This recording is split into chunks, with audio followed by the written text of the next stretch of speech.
Bon, je sais pas, sur la fiche, on a marqué, Sarah m'a demandé, Madame Oana m'a demandé quel thème je voulais parler. J'avais parlé à des étudiants la dernière fois que je suis venu à Marseille d'un certain type de rapport à la responsabilité dans sa vie. Je pense que quand on est marié, quand on fonde un couple, on fonde une maison, qu'on soit jeune marié ou en cours de plusieurs années de mariage, déjà avec des enfants, ce problème de la responsabilité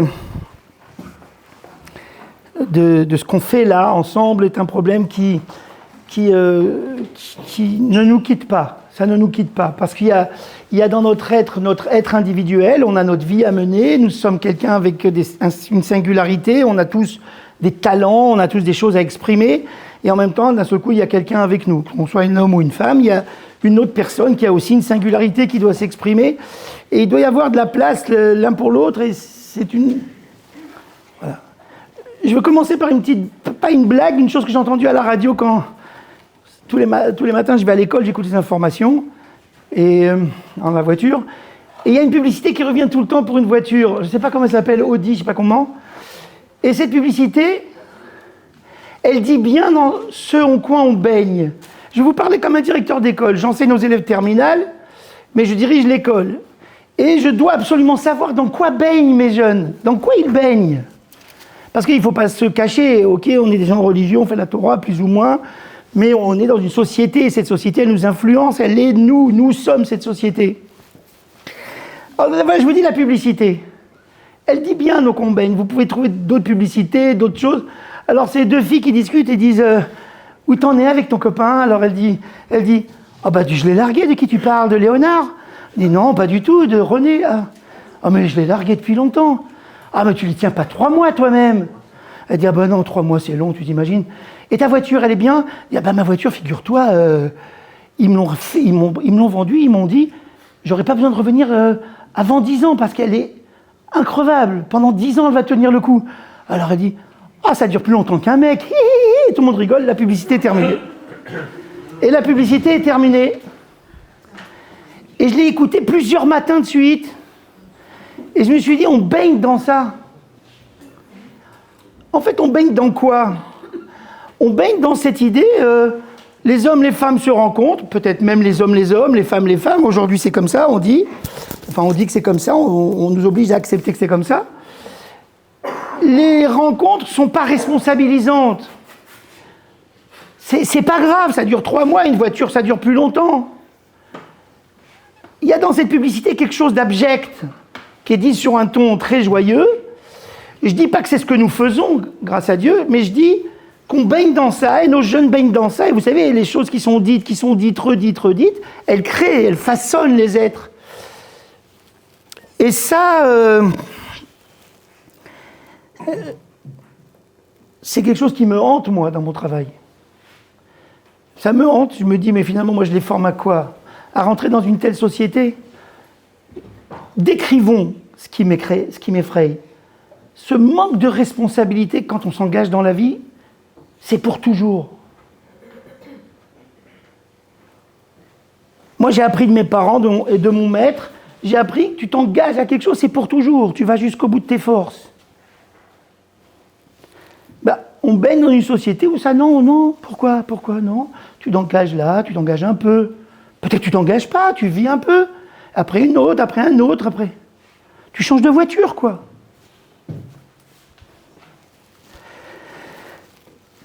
Alors, je voulais vous faire toute une construction de limoud sur cette observation-là. Il y a dans le limoud de la Guémara, ce sujet, il existe. Il existe depuis la nuit des temps dans la Torah, depuis des milliers d'années. La Gemara dans Sota commence comme ça. Amar Rabbi Shmuel bar Nachmani, Rabbi Shmuel bar Nachmani, le fils de Nachmani, bar Yitzhak, il enseigne que Resh Lakish, qui était un grand chacham, quand il commentait le sujet du mariage, il commençait toujours comme ça. En mezavegin lo le adam isha ela lefi ma'asav. Hachem n'envoie à l'homme une femme que selon ses bonnes actions. Il est hors de question qu'un homme reçoive une bonne femme si lui est un pourri. Il est hors de question qu'une femme bien reçoive un imbécile ou un méchant homme si c'est une femme très bien. Hachem fait attention à ça, dit-il. Ça devrait se voir normalement. Il apprend ça d'un pasouk de Teilim. C'est marqué Kilo Yanou Hashevet Arasha Al Goral Al Tzadikim. Le sceptre du méchant ne peut pas être déposé dans le trésor des tzadikim. Le trésor des tzadikim, c'est une femme bien. Le sceptre du méchant, c'est un homme pas bien. Ils ne peuvent pas être ensemble. Voilà ce que dit Resh Lakish quand il commence à enseigner le sujet des difficultés qu'il y a dans le mariage. Amar Rabba bar Bahana, Amar Rabbi Yochanan. Là-dessus, rajoute un autre Acham qui s'appelait Rabbi Yochanan. Vekashin les avegan. Kekriat Yamsouf. Et c'est très difficile à marier les gens, à les apparier. Aussi difficile que la mer Rouge, que l'ouverture de la mer Rouge. C'est la paracha cette semaine, ça tombe bien. Bon, déjà, un élève, une fois, il m'a fait remarquer, il m'a dit, mais c'est pas difficile, Hachem, il fait ce qu'il veut. Pour lui, ouvrir la mer Rouge, c'est comme pour moi déchirer une feuille. Ce que la Gemara veut dire, nous, si on voulait ouvrir la mer Rouge, ça serait extrêmement difficile, vous êtes d'accord, on n'y arriverait pas, il faudrait des souffleries énormes, etc. Eh bien, cette difficulté que les humains ressentiraient pour ouvrir la mer Rouge, c'est ça la difficulté qu'il y a dans l'appariement des gens entre eux. Tel homme avec telle femme, c'est une très grande difficulté. Il y a un autre passage qui le confirme. Elohim Moshiv Yehidim Beita Motzi Asirim Bekusharot. Hachem, il essaye d'extraire un homme et une femme avec des forceps, comme les bébés qui ont du mal à accoucher. Il les extrait avec des forceps et il les oblige à résider dans une maison. Ils ne veulent pas. Celui-là, il est comme ci, celle-là, elle est comme ça. Lui, il les amène, il les met dans une maison. Alors la Gemara dit, mais pas du tout, qu'est-ce que tu racontes? Tu décris l'appariement des gens avec, bon, Alina, on dirait un truc hyper difficile, pas du tout. Moi, je connais un autre texte qui dit exactement le contraire. Amar Rabbi Yehuda, Amar Rav, Arbaim Yom Koden Metzirat Avlad, Bat Kol Yotzet Vomeret, Bat Ploni, les Ploni. Pas du tout. Nos maîtres ont enseigné, dans un autre endroit, que 40 jours avant le façonnage du fœtus, 40 jours avant l'apparition du fœtus, il y a une voix qui sort dans le ciel, je ne sais pas où, et qui dit « une telle est pour un tel est pour une telle ». C'est très naturel, les mariages. C'est prévu à l'avance. Mektoub. En arabe, on dit « c'est Mektoub ». Celle-là, il va épouser celui-là, c'est sûr. Ils sont faits l'un pour l'autre, comme on dit. Oh, vous êtes faits l'un pour l'autre. Comme ils vont bien ensemble. C'est naturel. On n'épouse pas une fille difficilement. Qu'est-ce que tu me racontes que c'est dur comme la mer Rouge, qu'il faut le tirer avec des forceps?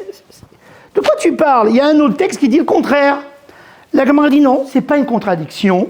C'est comment c'est la Gemara? Ils adorent se contredire, après dire non, tout va bien. Ils se contredisent, ils disent oui, mais non, les deux textes ne parlent pas de la même chose.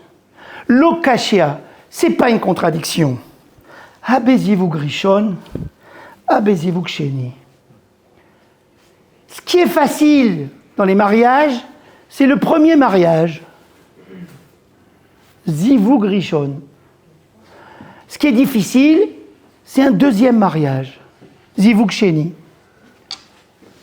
Alors, tout le monde se casse la tête, dans tous les commentateurs de la Torah, de la Gemara, pour comprendre que ça veut dire un premier mariage et un deuxième mariage. Est-ce qu'il s'agit d'un homme qui a divorcé, qui se remarie une deuxième fois, ou d'une femme qui est veuve et qui se remarie une deuxième fois? C'est un peu bête de dire ça. Pourquoi?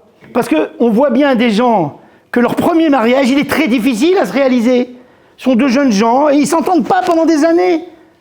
Tu ne peux pas me dire que les jeunes couples de leur premier mariage, eh ben, c'est tout le temps facile et comme ils sont destinés, prédestinés. Tu peux pas me dire ça? Et on voit bien qu'il y a des gens qui se marient une deuxième fois et que c'est fluide et que c'est cool et que c'est sympa.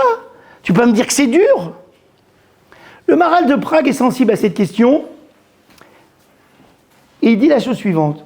Excuse-moi, David. Pourquoi Zivug Rishon, tu dis que c'est celui qui est facile? Non, Zivug Rishon, c'est Arbaim Yom Rashi. Sur place. Zivug Rishon, c'est Arbaim Yom. C'est toujours le dernier texte qu'on a dit qui est Ha. Le premier Ha qu'on dit, c'est le dernier texte qu'on a dit. C'est un clal dans la Gemara. D'accord? Le Maharal est sensible à cette idée. Il dit non, pas du tout.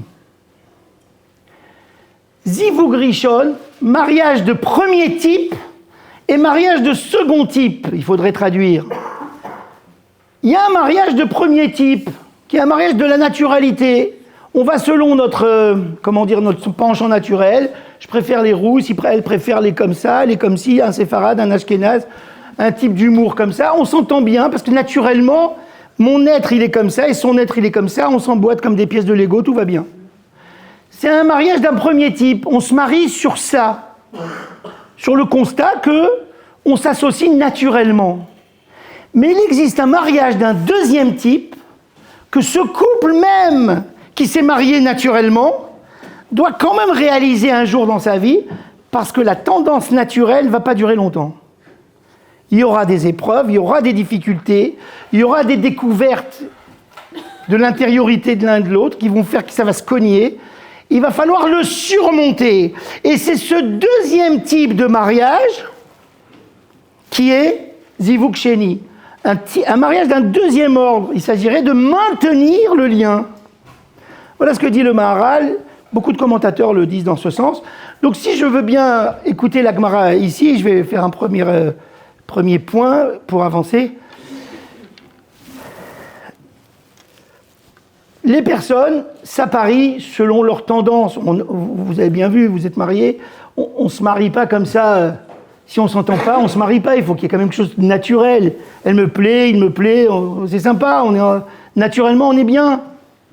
Mais ça ne suffira pas. Ce Zivug Rishon, c'est celui que, au ciel, on a dit celui-là avec celle-là, celui-là avec celle-là, c'est cool. Mais ça ne suffira pas. Il faudra à un moment donné arriver à un stade où on maintient ce lien parce que la vie va faire, et je vais dire quelque chose qui peut un peu vous étonner, mais la vie va faire que, à la longue, le lien sympa, naturel du début, il peut s'user. Il peut s'abîmer, il peut se distendre. Et puis la naturalité de l'homme et probablement du masculin plus que du féminin, c'est de vieillir en se recroquevillant dans lui-même. Ok, ça va, c'était sympa, maintenant je suis un peu vieux, je m'occupe de moi. Et donc, la naturalité va être que le lien va se distendre. Et là-dessus, la Gemara dit, tu sais, c'est là que c'est comme la mer Rouge. Maintenir ces deux-là ensemble, c'est au forceps. On pourrait poser la question, alors pourquoi les maintenir? Si ça se distend, si la Gemara nous annonce d'emblée que dans les couples en vieillissant ou en je sais pas quand, en passant du temps un peu, il faut faire des efforts pour se maintenir ensemble, et ben alors pourquoi les maintenir? Changeons de voiture. Voilà un peu le premier point que je voulais vous dire dans cette Gemara. Alors, il y a un texte que tout le monde connaît, j'avance un peu, c'est clair jusque-là? Je m'exprime correctement, je sais pas. J'ai du mal à parler de quelque chose qui me tient à cœur. Je suis une personne, j'adore le mariage, moi. Mes élèves, on leur fait remplir des fiches en début d'année. On leur demande toujours qu'est-ce que tu veux faire plus tard. Les petites 6e, 5e. Alors ils disent ingénieur. Il y en a un qui m'a marqué gagner du fric. Ouais, il m'a marqué ça. Il y en a un, il m'a fait plaisir. Il y avait marqué sur la ligne que veux-tu faire plus tard. Il a marqué David Uzan. Wow, j'étais content. Mais jamais il marque me marier. Les 6e, je comprends. Mais chaque année, on fait la même chose, toutes les classes. Alors, les gars de terminale, l'autre fois, je leur ai dit, mais les gars, vous voulez pas vous marier? Vous marquez pas me marier, être ingénieur, me marier, être médecin, vous marquez pas ça. Alors, ils me disent, bah non, c'est pas le moment d'y penser. Alors moi, à ce moment-là, je profite, je leur vends le mariage. Je suis un passionné du mariage. Je pense qu'il n'y a pas mieux dans la vie que se marier avec une femme. Il y a une jeune fille, tout à l'heure, au cours qu'on a dit, elle m'a dit qu'il y a des raves, je veux pas savoir qui c'est, tu me dis pas les noms. Elle m'a dit qu'il y a des raves qui disent qu'il faut obéir à son mari, que les femmes, elles sont comme des servantes devant leur maître. Moi, je sais pas qui est le rave qui dit ça, je pense qu'il faut le fuir et le dénoncer. En tout cas, je pense que, moi je suis un gars, en tout cas je me décris tel que je me vis, je suis un gars que je pense que le salut d'un homme passe par la rencontre avec une femme. Mais son salut passe par la rencontre avec une femme et avec le maintien de ce lien avec une responsabilité infinie jusqu'au bout.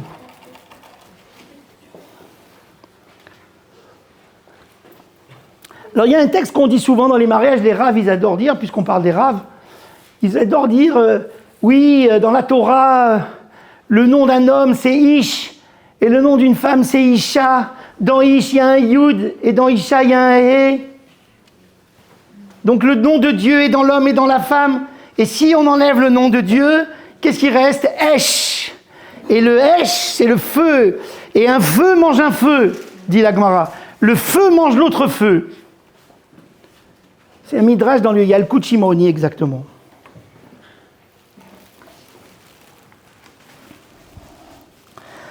Ce texte, il faut vraiment l'interroger sérieusement en dehors des fêtes de mariage, où on le dit rapidement, personne ne comprend pas vraiment ce que ça veut dire. Attends, il y a le nom d'Hachem dans la femme et dans l'homme, mais qu'est-ce que ça veut dire ça? Alors d'où ça vient cette remarque des Chachamim? Si vous permettez, je vais un peu analyser ce texte. Dans le texte de Bereshit, l'être humain s'appelle Adam. Et dès qu'on veut le marier, qu'on lui propose un être différent de lui pour s'allier à cette personne, on l'appelle Ish. On lui change son nom. De là le fait que celle qui sortira de lui s'appellera Isha parce qu'elle vient de Ish. Mais Ish lui-même, il vient de Adam. Donc on déduit de là, les sages comprennent que Adam c'était Ish Veisha avant. Et donc la rencontre d'un Ish avec une Isha, c'est une retrouvaille. C'est pas une trouvaille, c'est une retrouvaille. Ils se connaissaient de telle manière à ce qu'ils étaient internes l'un dans l'autre. Voilà. Donc on remarque qu'en vérité, on leur a changé leur nom. Et on a créé un nom avec un Yud et un nom avec un He. Et Yud et He, c'est le début du nom d'Hachem. Alors interrogeons un tout petit peu plus loin ce. Le Passouk dit plus loin, et c'est le Midrash qui le ramène, Imolchim bederachai.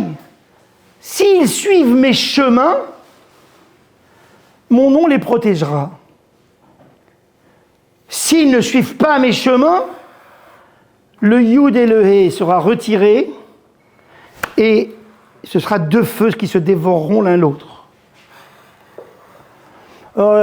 Évidemment, les rabbins, c'est leur manière de gagner leur vie, ils doivent vendre les mitzvot et la Torah. Alors ils disent, que veut dire suivre les chemins? Faire la Torah, les mitzvot, faire le bien.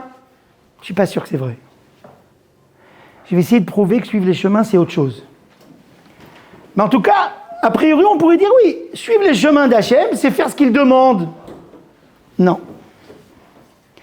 C'est un peu plus profond que ça, si vous permettez. Il existe dans la Torah une mitzvah qui est très difficile, qui est la mitzvah de Sota. Voilà. Si un homme, il soupçonne sa femme, elle s'enferme avec des gars pour parler avec eux, particulièrement un. Avant qu'elle se soit enfermée, il l'a mis en garde. Il lui a dit, écoute, je vois que tu parles beaucoup avec le boulanger, je t'interdis de parler avec le boulanger. Je te dis tout de suite, je ne veux pas que tu parles avec lui. Je suis jaloux. La fille, qu'est-ce qu'elle fait? Elle va parler avec le boulanger.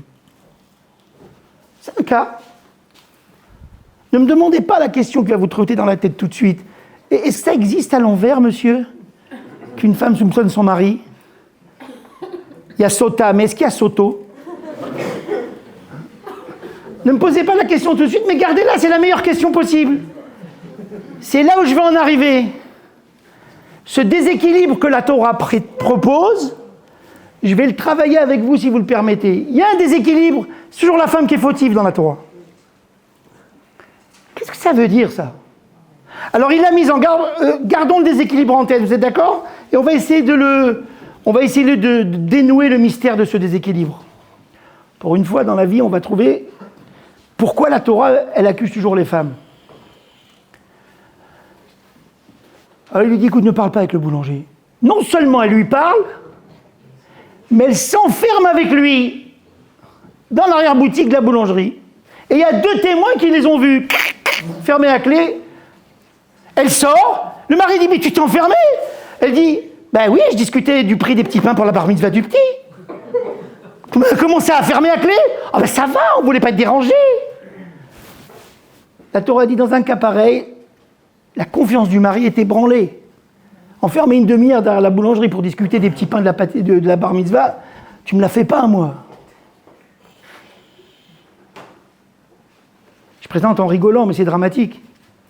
Le gars, il a sa confiance ébranlée. Et elle, pour regagner la confiance en mari, qu'est-ce qu'elle peut faire? Rien. Elle ne peut rien faire. On ne peut pas reconstruire une confiance ébranlée. On ne peut pas. Un patron, je sais pas, un responsable d'entreprise, il voit sa secrétaire taper dans la caisse. Elle dit non, je voulais juste compter les billets. Tu ne peux pas la garder. Elle peut t'expliquer, j'ai pas à manger, je suis dans la rue, je suis au chômage, mes enfants. Madame, je ne peux pas vous garder. J'ai plus confiance. Je n'ai plus confiance. On ne peut pas. Qu'est-ce qu'elle peut faire, cette femme? Alors la Torah lui propose. Elle lui propose un moyen un peu miraculeux que Hachem s'en mêle. On va voir si vraiment tu as été loin avec ce type-là, avec le boulanger. J'ai pris le boulanger au pif. Hein. On va voir si tu as été loin.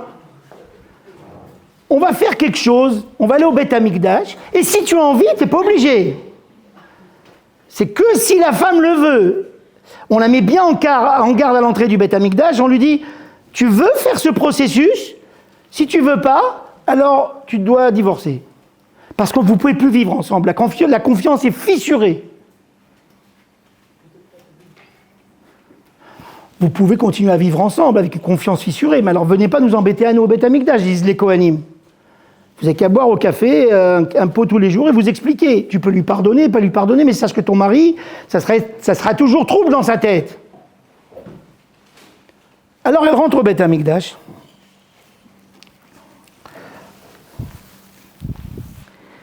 Et on lui fait toute une cérémonie dans laquelle on lui fait un truc étrange.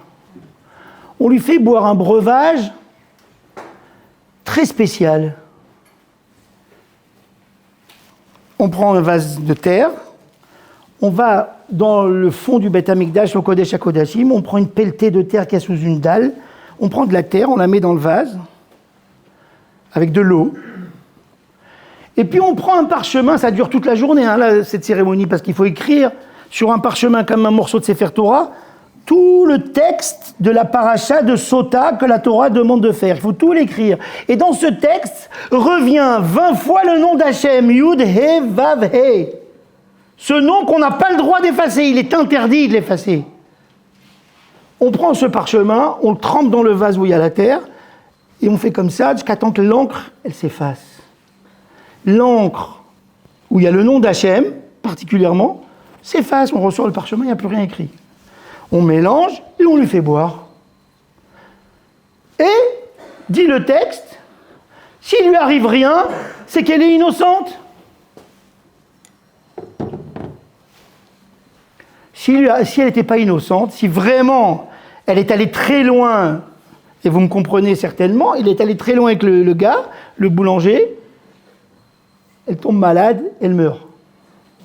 Je ne décris pas, c'est pas intéressant. Elle est gravement punie sur place.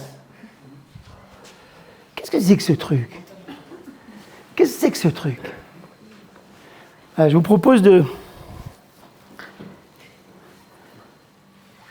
Prenez 5 secondes.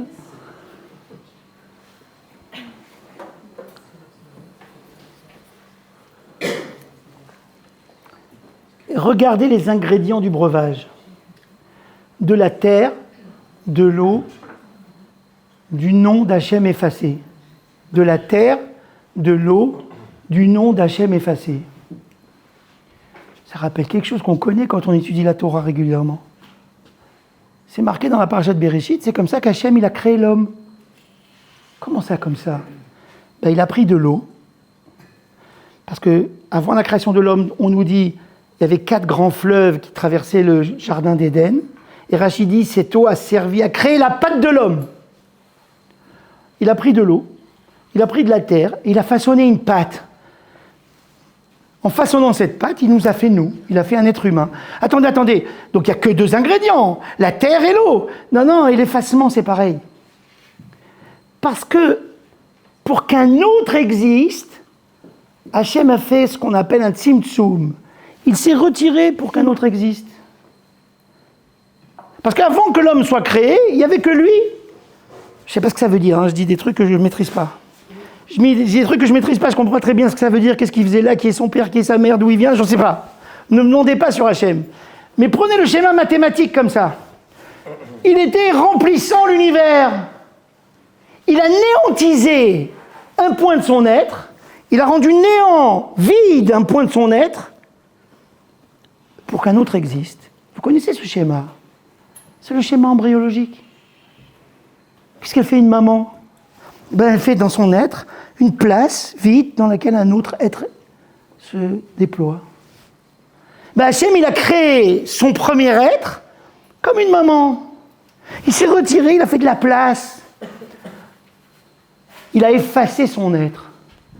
Donc dans le breuvage de la femme qu'on soupçonne, on reconstitue symboliquement la patte de l'homme plus l'effacement qui a donné lieu à l'arrivée de l'homme. En s'effaçant, Hachem a créé non seulement l'existence, mais regardez bien, j'aimerais bien que vous écoutiez ça. Il a créé la coexistence. Parce qu'il a créé, en se retirant, un homme, pour que l'autre puisse exister, il faut faire de la place. Mais dès qu'il y a un autre, d'un seul coup, je crée aussi le fait qu'on est deux. Et qu'il faut coexister dorénavant. Donc symboliquement, on fait boire ça à cette femme soupçonnée. Qu'est-ce que ça veut dire? Qu'est-ce qu'on veut lui dire?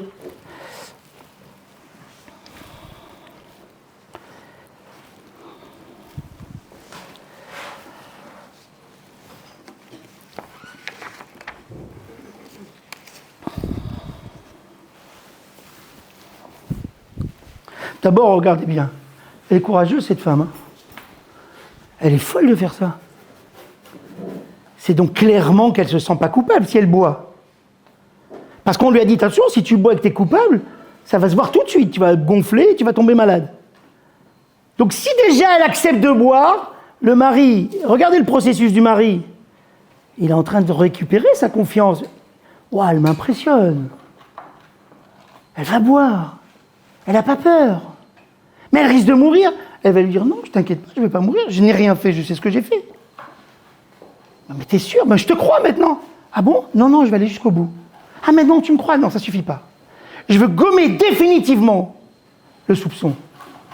Je n'ai rien fait. Donnez-moi à boire, s'il vous plaît, un verre d'eau, avec de la terre et du nom d'Hachem. Si cette femme, la création originelle de l'homme, rentre en adéquation avec son être, c'est-à-dire qu'elle n'a pas fauté, ça veut dire qu'elle n'a pas dévié de ce qu'Hachem attendait d'elle, ce breuvage va parfaitement se calquer avec l'être qu'elle est. De l'eau, de la terre, l'effacement.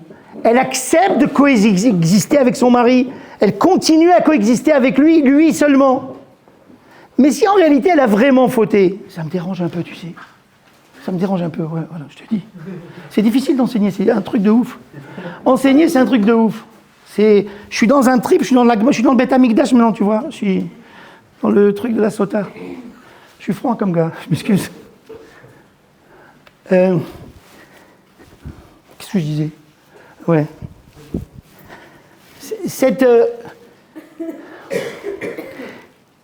Cette personne, elle n'a pas peur de revenir à Bereshit. Oui, j'ai été créé par Hachem, et Hachem s'est retiré pour m'apprendre la coexistence avec un autre, et je veux bien qu'on continue à coexister, je n'ai pas peur de ça. Eh bien, elle ne lui fera rien, cette eau. Mais si cette femme dit, elle a vraiment vécu une rupture de la coexistence avec son mari, eh bien, l'eau va dévoiler son mensonge. Il va lui arriver quelque chose à cette fille. Elle va être en inadéquation. Imaginez une folle qui va boire alors qu'elle a vraiment fauté. Mais toute sa vie, ça va la poursuivre. Elle va tomber malade. La culpabilité qu'elle a cachée va la rendre malade. Voilà ce que dit le texte. Voilà le secret de la sota. Alors on va revenir, si vous voulez bien. Pourquoi ça s'adresse aux... C'est quand même bizarre que cette mitzvah, cette cérémonie, elle s'adresse aux deux membres du couple. Mais lui, qu'est-ce qu'il a fait? Il ne fait que soupçonner sa femme. Ah non. Réfléchissons bien. C'est bizarre un gars qui parle à sa femme comme ça. Tu parles pas boulanger. Mais chérie, toi, tu es au travail, il faut bien que je commande les petits pains. Ah ben je t'ai vu passer en voiture, je suis passé en voiture, je t'ai vu parler avec lui, je veux que tu parles pas avec lui. Enfin, il faut bien qu'on fasse la maison, qu'on vive, je peux parler avec un monsieur. Arrête d'être jaloux. Il y a quelque chose dans ce couple qui déraille depuis le début, qui est écrit en filigrane. Lui, il la soupçonne, et elle, qu'est-ce qu'elle fait? Elle dit, ben, je vais pas t'écouter, je vais m'enfermer. Comme ça, Mais pourquoi elle fait ça? Tu vois bien que ton mari ne va pas bien, il est jaloux tout le temps. Oui, mais il faut bien qu'il se soigne, hein. Moi, je travaille, je fais des choses, je m'enferme pas, bon, la porte a claqué, que tu veux. Eh bien, il a qu'à réfléchir, il a qu'à avoir confiance totale en moi, mais il peut pas quand même. Tu vas trop loin. Donc, tu nies la fragilité de ton mari. Regardez ce couple. Lui, il est fou de jalousie à outrance, et elle nie cela comme si c'était pas un problème. Elle fait comme si, c'est pas grave, il a qu'à crever avec sa jalousie. Un couple comme ça, il y a un problème. Il faut les faire se retrouver. Quel est le problème de ce couple?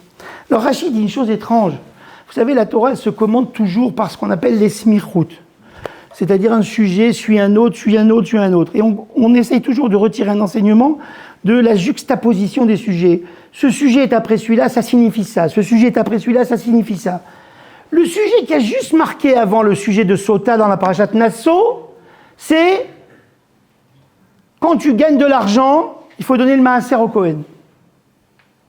T'as des brebis, t'as des moutons, t'as des trucs, donne un dixième. Il y a des gens qui travaillent pas, qui prient toute la journée, qui étudient toute la journée pour toi. Il y a des lévi'im qui s'occupent du Beth Amikdash, de nettoyer, de faire les travaux. Il faut les payer. Retiens un peu de ton argent, de ta richesse, de ton enrichissement, et donne-le. Si quelqu'un ne le fait pas, il dit, oh, ils ont qu'à travailler les paresseux de religieux. La Torah lui dit, par cette juxtaposition, tu verras un jour, tu auras besoin d'eux. Tu veux garder ce fric, tu veux pas distribuer à ceux qui ont besoin. Tu verras un jour, tu auras un problème avec ta femme, tu auras besoin des gens intelligents qui te remettent sur les rails avec ta femme. Donc il y a un bug chez le mari. C'est un homme, regardez bien, je vais avancer très doucement, je vais parler d'une chose, c'est délicat de parler à des gens mariés d'une chose dont je sais qu'elle est présente dans chaque masculin. Je le sais par moi-même, sur ma peau. Je ne le sais pas par vous, je ne vous connais pas ni par mes élèves ni par mes amis. Je le sais sur ma peau. Ce que la Torah décrit, je le sais que c'est vrai parce que je l'ai vu en moi. Regardez bien le bug de cet homme. C'est pas n'importe qui amène sa femme au Beth Amikdash, vérifie si elle est fidèle. C'est un homme qui retient beaucoup pour lui. C'est un homme qui ne veut pas donner aux gens qui ont besoin. C'est un homme qui ne veut pas. Quoi? Effacer son nom un peu pour qu'un autre existe. C'est un homme qui ne veut pas faire de la place à des pauvres. Il ne veut pas. Ah, tu ne veux pas faire de la place? Mais si tu ne fais pas de la place à des pauvres, tu ne fais pas de la place non plus à ta femme, à ton fils. Que veut dire pas faire de la place? C'est sacrifier son talent. Parce que c'est facile de sacrifier ses défauts. Tout le monde croit que le judaïsme, c'est s'améliorer, enlever ses défauts. C'est faux. Les défauts, Hachem nous les a mis, ils sont là pour nous. Non, le judaïsme, c'est apprendre à sacrifier ses qualités. Je m'explique. Je suis un grand médecin. Je fais des conférences dans le monde partout. On m'invite partout. Je vais là, à Miami, un truc, un machin, un bidule. Je rentre rarement à Marseille. J'habite Marseille, Zarma. Et ma femme, je la vois dépérir de jour en jour. Chaque fois que je reviens, je lui amène des bijoux pour me dédouaner, je lui amène des trucs, des parfums d'eau toilette comme ça, grands du petit free shop et tout. Mais, à un moment donné, elle me dit, chérie, tu peux pas rester un week-end avec moi? On ne s'est pas parlé depuis longtemps. Ah mais je peux pas, il y a une conférence sur le cancer du foie, il n'y a que moi qui peux expliquer aux gens la procédure pour éviter tel et tel truc. C'est pas grave, tu leur envoies un film. Non, je peux pas. Mais quoi, tu peux pas pour moi? En fait, tu comprends pas que j'ai du talent et que Hachem m'a créé pour éclairer le monde de ma... Et moi, tu me casses les pieds. Un homme qui dirait ça, C'est la même chose que quelqu'un qui ne donne pas d'argent au Cohen. L'argent est le symbole même, l'argent retenu est le symbole de notre travail, de notre fatigue, donc de notre talent. J'ai plus de moutons que les autres, et donc je devrais payer plus de maaser que les autres, mais je ne le fais pas. C'est ma force commerciale. Je suis le Donald Trump des moutons, je ne peux pas donner des moutons aux autres. Un tel homme, il fait ça avec les moutons, il fait ça avec les Kohanim, il fait ça avec sa femme. On va lui apprendre aussi à lui. Ça tombe bien. Les deux, ils ont besoin d'apprendre. Toi, tu as besoin d'apprendre à sacrifier tes qualités. Et toi, tu as besoin d'apprendre à ne pas passer outre les angoisses de ton mari. On va vous ramener à Bereshit tous les deux. La leçon est la suivante, messieurs, dames. Les deux, on parle au mari et à la femme. Vous ne vous sacrifiez pas assez vos qualités, vos talents pour que l'autre existe. Ah, tu sais, je pourrais pas ce soir te laisser aller à ton cours de, je sais pas, tu fais, en 4e année, ouais, de sport, tu fais du sport parce que tu as envie d'être mince avec tes copines et tout, mais moi je peux pas, ce soir je dois donner shiur. Par exemple, moi j'enseigne la Torah. Je suis connu à Strasbourg un petit peu comme un mec qui est capable de convaincre.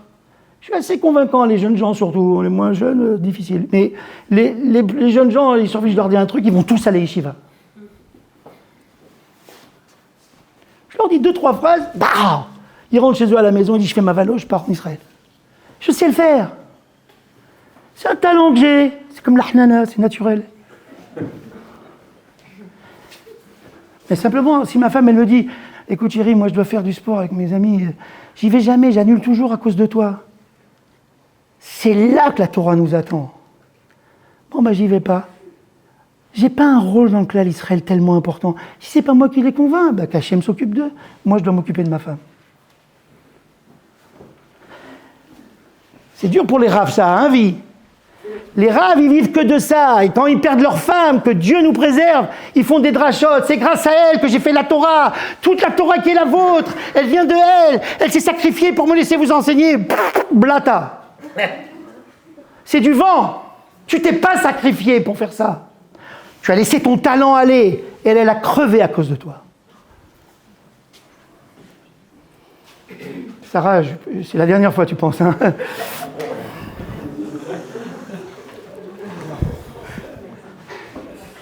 C'est du vent. C'est du vent. La chose la plus difficile dans son existence, c'est sacrifier son talent, sa singularité, pour qu'une autre singularité existe. Et ça peut être avec sa femme, ça peut être avec son fils. Tout à l'heure, on discutait avec Dan, on connaît un grand rave. Les fils du grand rave, ils sont insupportables. Ils n'ont pas d'espace où se déployer. L'ombre de leur père est partout. Il est partout, le père. Où vont-ils se déployer? Ben, vous savez où on va juger le père? Combien de retraits de son nom et de sa puissance il va faire pour que l'enfant se déploie. Donc vous voyez, ça existe Soto. S'il a Sota, c'est parce qu'il est Soto. Si sa femme est soupçonnable, c'est parce que lui est soupçonné. À la limite, je l'admire, cette femme, s'être enfermée. Elle l'a réveillée. Arrête de me dire de ne pas parler aux gens. Qu'est-ce que tu veux que je fasse? Toi, tu fais ta vie, tu gagnes ton fric, tes moutons, tes machins, traduisez en termes modernes, ton hôpital, tes conférences, YouTube, Facebook, Instagram. Toi, tu fais ta vie, et moi, tu veux pas que je parle avec les gens? Eh bien, non seulement je parle, mais je m'enferme. Je te jure, je fais rien. Schmata. Voilà, elle l'a réveillée. Et on va aller au Beth Amikdash tous les deux. Et tu vas trembler, parce que tu vas vérifier que je n'ai rien fait, que moi je suis intègre comme le jour où tu m'as rencontré, et toi tu ne l'es pas. Voilà Soto. La pire Avera qui existe dans la Torah, j'ai cherché longtemps quelle est la pire Avera qui existe dans la Torah. Je me suis dit, dans le Rambam, c'est marqué que la pire Avera, c'est de dénoncer son frère juif à la police ennemie. Malchin. La malchinim velaminim altitiva.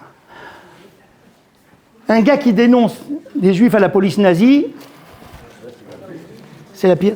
Hein? Non, café, c'est parfait pour moi. Merci, t'es gentil. Vous êtes gentil, merci. Ben non, il y a pire. Il y a pire. Dans le Sefer Malachi, qui est le dernier prophète d'Israël, il y a marqué la pire avéra qui existe.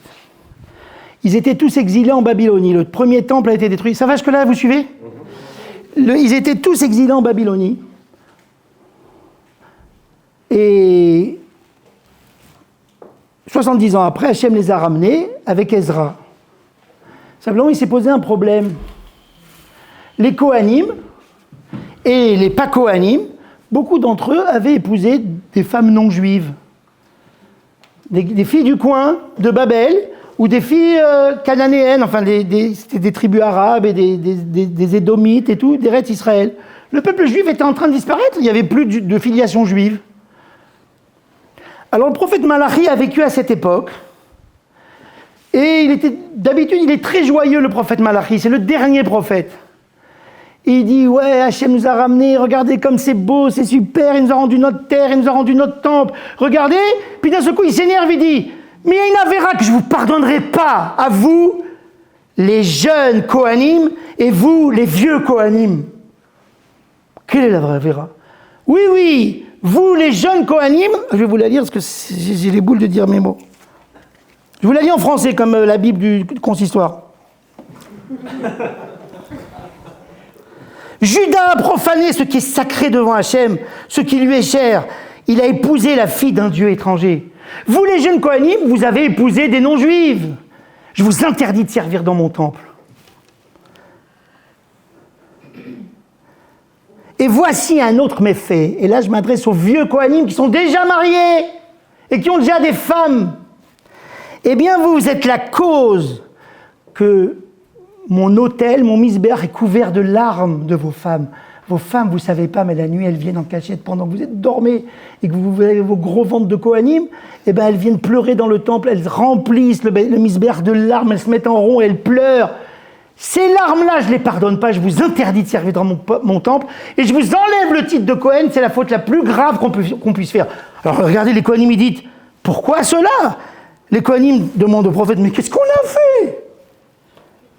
Parce que l'Éternel est témoin entre toi et la femme de ta jeunesse que tu as trahie, elle qui est ta compagne, la femme unie à toi par un pacte. Tu as été épousé quelqu'un d'autre en parallèle de elle. Alors Rachid dit, sans Rachid, on ne peut pas bien comprendre la faute. A épouser une autre femme et jeter sa première femme, ça existe, c'est méchant. Mais Rachid dit non. En exil en Babylonie, la majorité des femmes juives crevaient de faim. Elles crevaient de faim en Babylonie, n'ont pas tellement réussi leur vie sociale. Et les femmes étaient ketserurot hayot, almanot serurot hayot, elles étaient amaigries, noircies par le soleil parce qu'elles étaient obligées de travailler à ramasser des brindilles pour vendre un petit peu des fagots pour faire du feu. Elles s'étaient enlaidies. Et vous, les gros pas, vous supportez plus d'être avec une femme laide. Alors vous la laissez à la maison avec les mômes et les torchis, et vous vous êtes fait une petite Goya du coin. C'est pas moi qui dis, c'est Rachid. S'il n'avait pas dit, je ne l'aurais pas dit. Cette faute, je ne la pardonne pas. C'est la femme de ta jeunesse. Eshet beritecha. Vous avez fait une alliance quand vous étiez jeune et beau, elle était belle, tu sais. Tu l'as oublié qu'elle était belle. Hein. Donc ça révèle qu'en fait, tu vis avec une femme stam parce qu'elle est un objet beau. Et maintenant que cet objet, il est fané par la souffrance et la tristesse, au lieu de lui faire des couronnes et qu'elle a tenu le coup, tu vas prendre une autre. Mais comment tu oses rentrer dans mon temple? Dégage que je ne te vois plus. C'est la pire avéra de la Torah. C'est la pire avéra de la Torah. C'est révélé par son comportement, je vous le dis en français d'aujourd'hui, c'est révélé par son comportement pourquoi j'étais avec cette femme. Parce qu'on était jeunes, c'était beau, c'était attirant, c'était chaud, c'était fun. Mais maintenant, la pauvre Skina, elle a une grave maladie. Non, j'ai dit une grave maladie. J'ai dit pire que ce que tu viens de dire. Ce que tu viens de dire, tu ne devrais pas le dire, ça te révèle beaucoup. Et je te regarde même pas parce que je ne veux pas savoir qui l'a dit. Tu sais, on est responsable de ses paroles, on est l'écran de soi-même, hein.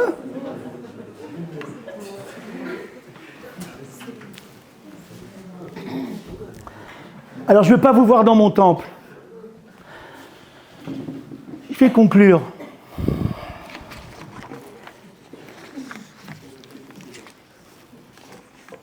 Vous avez vu tout le chemin, le chemin que j'ai fait depuis le début. Voilà ce que ça veut dire si on va dans les chemins d'Hachem. Si on va dans les chemins d'Hachem, son nom reste parmi nous et il nous protège. Ça veut dire quoi les chemins? C'est pas la Torah et les mitzvot, les chemins. C'est faire comme lui, se retirer. Si on va dans les chemins des êtres qui savent faire de la place à un autre pour que l'autre, elle existe en tant qu'un être en soi, qui a une vie à elle, avec des désirs à elle, avec une existence et une volonté à elle. Si on sait faire ça, on est comme lui. On lui ressemble. C'est ça, aller dans les chemins. C'est lui ressembler. Dieu n'a d'intérêt qu'en ce qu'il est notre modèle. Sinon, croyez-moi, vous ne le comprendrez jamais, vous ne le verrez jamais. Jusqu'à 120 ans, le jour de votre mort, vous le verrez, mais c'est trop tard. En attendant, il n'a qu'un seul intérêt dans notre vie, Akadosh Baruch Hu. Répondre à notre filote et nous servir de modèle. Et le modèle principal qu'on doit suivre, c'est qu'il nous a créé, il y a un espace, il y a un endroit où on se déploie. Eh bien, on doit faire de même avec notre femme et nos enfants. Il faut créer pour eux un espace où on se déploie. Et cet espace, pour le retirer, c'est pas retirer, genre je fais la mitzvah, je me retire, je te laisse de 9 à 10, toi tu fais du jogging et de 10 à 11, tu me laisses aller à la yeshiva, s'il te plaît. Non, ça se calcule pas. J'intègre que c'est un être qui est mon égal et qui a besoin de se développer. Si elle veut faire des études, qu'elle les fasse. Elle veut arrêter de travailler, qu'elle arrête. On mangera moins, c'est pas grave, elle doit vivre.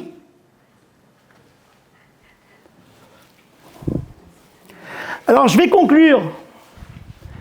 Ce que je dis, c'est du blabla. Vous savez pourquoi? Parce que ça n'existe que si on le veut bien. Personne ne peut forcer l'homme à ce que ça existe. Je disais à Rachel et Dan hier soir, il y a un élève qui fait toujours le malin avec moi, il me pose des questions difficiles, genre Zarmak, il a réfléchi, mais en fait, il les a regardées sur Internet, les questions. Il me dit, monsieur, Hachem est tout puissant? Je dis, ouais, Hachem est tout puissant. Il peut tout faire? Oui, il peut tout faire. Est-ce qu'il est capable de créer une pierre que lui-même, il n'est pas capable de soulever? Il veut me coincer, genre, s'il peut le faire, ça veut dire qu'il n'est pas tout puissant, parce qu'il n'arrivera pas à la soulever, donc il n'est pas tout puissant. Mais s'il ne le fait pas, il n'est pas tout puissant non plus, parce qu'il ne peut pas créer une pierre qui... Voilà. C'est des trucs d'internet, de religieux à 2 balles, qu'on trouve sur... Non, mais c'est des religieux à 2 balles de, comment il s'appelle, Torah Box, voilà. C'est les mecs de Torah Box. Attendez, moi je viens de Strasbourg, hein, je vous dis tout de suite, nous on n'est pas ce style, bon, peu importe. Et alors, c'est des petites blagues comme ça. Ben, je lui ai répondu, vous savez ce que je lui ai répondu? Oui, il peut la créer, cette pierre. Il peut la créer. Il s'est tellement retiré pour nous faire de la place qu'il a pris une décision. Notre libre arbitre est plus fort que lui. Il peut nous engager à faire de la place à notre femme, à notre enfant. Il peut nous engager à des gens humbles, des gens doux, des gens sympas. Il peut nous dire dans sa Torah, faites ci, faites ça. Mais si on ne veut pas, il monte et il descend, on ne le fera pas. On est plus fort que lui. Notre libre arbitre, il l'a créé de telle manière à ce que lui, il n'a rien à dire. Il a créé une pierre qu'il ne peut pas lever. C'est le libre arbitre de l'homme. Ah, bien sûr, à la fin des temps, il y a un jugement. Et il est calme, comme il est éternel, il a tout le temps. Donc il nous laisse. Et ce que je vous ai enseigné en filigrane ce soir, sur la sota et sur l'alliance, ça n'existe que si on le veut. Si on ne le veut pas, c'est l'air ambiant qui prend. J'ai épousé une femme, c'est un objet. J'ai épousé un homme, aujourd'hui les femmes elles ont inversé. T'as vu ce beau mec? C'est un objet aussi. Acquiert un mec, là, comment ça s'appelle ce site-là? Achète un mec? Adopte un mec.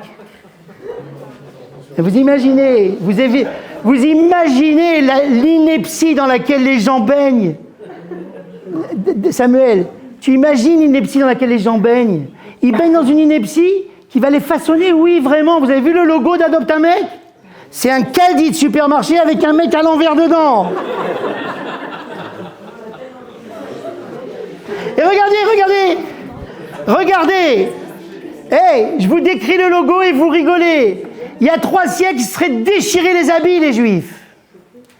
Ils seraient déchirés les habits. Ils auraient dit la fin du monde est proche. Et nous, on ne le fait pas. La fin du monde est proche, qu'est-ce que ça veut dire? Un mec dans un caddie, mais qu'est-ce que c'est? Ben, ça veut dire ça. Ça veut dire que c'est un objet. Et mes enfants grandissent là-dedans, et mes élèves grandissent là-dedans. N'importe quoi, les gens me disent c'est super d'aller à l'école juive. N'importe quoi. Elle n'a aucune force, l'école juive, face au monde ambiant, à la pression extérieure. Rien, zéro. Sauf si on veut que ça ait de la force.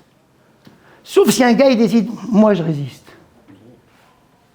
Voilà, je vous encourage à rentrer en résistance. Bonne soirée.